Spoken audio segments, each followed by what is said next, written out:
22/7/2026 ஆடி மாதத்து வியாழக்கிழமை குபேர நேரம் அல்லது குருஹோரை நேரத்தில் இந்த பதிவில் நான் கூறியுள்ள பரிகாரத்தை செய்து பாருங்கள். பணவசியம் உண்டாகும், கடன் தீரும், குறிப்பாக குடும்பத்தில் நிம்மதி அதிகரிக்கும். குபேர நேரத்துல தொடர்ந்து நீங்க 9 வாரங்கள் வழிபட்டீங்க அப்படின்னா குபேரரின் அருள் கிடைக்கும் அப்படின்னு சொல்லப்படுது.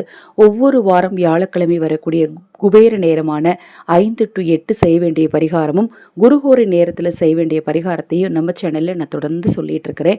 தொடர்ந்து நம்பிக்கையோடு வழிபாடு செய்கிறவங்களுக்கு நல்ல மாற்றங்கள் கிடைத்ததை வாட்ஸ்அப் மூலம் பகிர்ந்திருக்காங்க. நீங்களும் நம்பிக்கையோடு நான் சொல்லக்கூடிய வார்த்தைகளை நம்பி அப்படிங்கிறத தாண்டி தெய்வத்தை நீங்கள் நம்பி செய்யக்கூடிய காரியங்களில் உங்களுக்கு நிச்சயமாக வெற்றி கிடைக்கும். நினைத்த காரியங்கள் நினைத்தபடி கை கூடுங்க.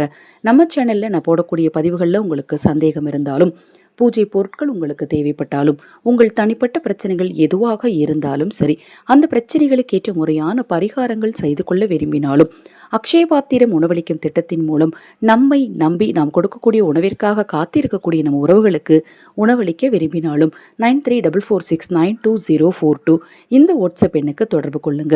வியாழக்கிழமை நாம் செய்யக்கூடிய இந்த பரிகாரத்துக்கு நீங்கள் குபேர நேரத்தில் செஞ்சாலும் சரி, குருஹோரை நேரத்தில் செஞ்சாலும் சரி, குரு பார்க்க கோடி நன்மை எல்லாருமே கண்டிப்பாக கேள்விப்பட்டிருப்பீங்க. குரு பகவானை நினச்சி செய்யுங்க. கண்டிப்பாக உங்கள் வாழ்க்கையில் மாற்றம் உண்டாகும்.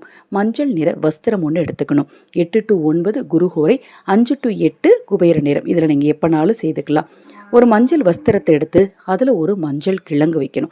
விரலி மஞ்சள் அல்லது குண்டு மஞ்சள் எது உங்களுக்கு கிடைக்குதோ அதை வைக்கணும். அடுத்தது குபேரனுக்கு ரொம்ப ரொம்ப பிடிச்சது அப்படின்னா கல்கண்டு தான். கல்கண்டை சிறிதளவு வச்சுட்டு அதில் ஒரு ரூபாய் நாணயத்தை வச்சு ஒரு சிறிய முடிச்சாக கட்டி உங்கள் வீட்டு பூஜையில் ஒரு நெய் தீபத்தை ஏற்றி கடன் தொல்லை தீரணும் அப்படின்னு மனதார வேண்டிக்கோங்க.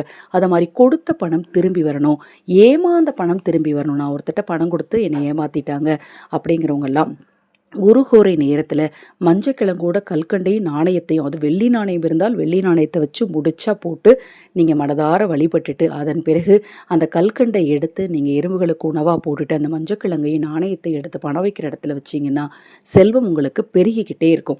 மணிப்பர்ஸில் கூட நீங்கள் தாராளமாக வச்சுக்கலாம். வாரம் ஒரு முறை அந்த மஞ்சக்கிழங்கை ஏதாவது ஒரு விருட்சத்துக்கு அடியில் போட்டுட்டு மறுபடியும் நீங்கள் மஞ்சக்கிழங்கு மாற்றிக்கலாம். மிக மிக எளிமையான இந்த பரிகாரத்தை இந்த ஆடி மாத வியாழக்கிழமையில் நீங்கள் செய்து பாருங்கள். கண்டிப்பாக உங்கள் வாழ்க்கையில் அற்புதங்கள் உண்டாகும். இப்போ நான் சொன்ன தகவலில் ஏதாவது சந்தேகம் இருந்தால் வாட்ஸ்அப்பில் கேளுங்க, நிச்சயமாக தெளிவுபடுத்துகிறேன். ஹரஹர சங்கர, ஜெய ஜெயசங்கர, மகாபெரிவா திருவடிப்பாதம். சரணம் சரணம். நல்லதே நடக்கட்டும்.